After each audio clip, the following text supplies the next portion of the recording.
Welcome to the Tri-M Fundamentals Weekly Insight Podcast.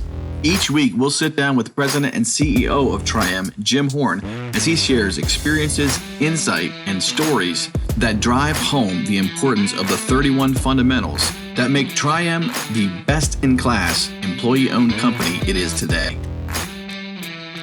Listen as Jim shares a heartfelt story to drive home fundamental number 9, be a lifelong learner.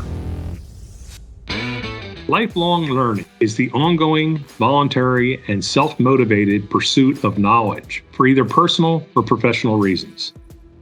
Becoming an expert at anything doesn't just happen. It takes hard work, a personal commitment, and the willingness to do whatever it takes to be the very best.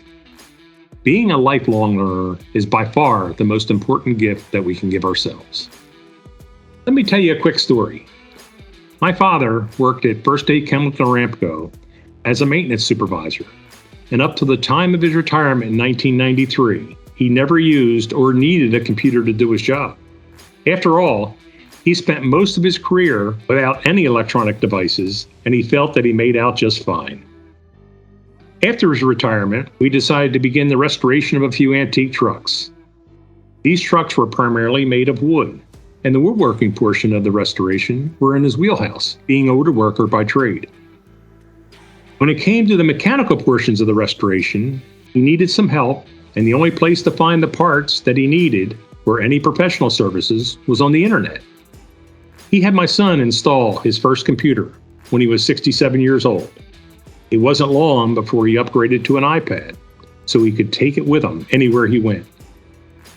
In no time at all, he became proficient at researching the internet, emailing, creating spreadsheets, writing letters using Microsoft Word, and storing all the progress photos that were taken during the 5-year restoration of our first truck.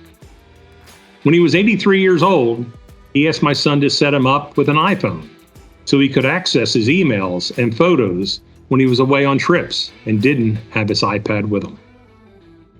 Up to the time of his passing in 2020, he went through 2 iPads and wore out 6 stylus.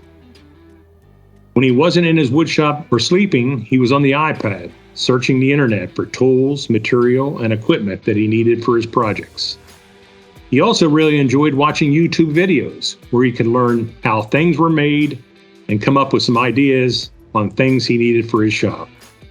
The point of this story is that if you have the desire to want to learn, the sky's the limit on the knowledge we can gain and the skills that we can master.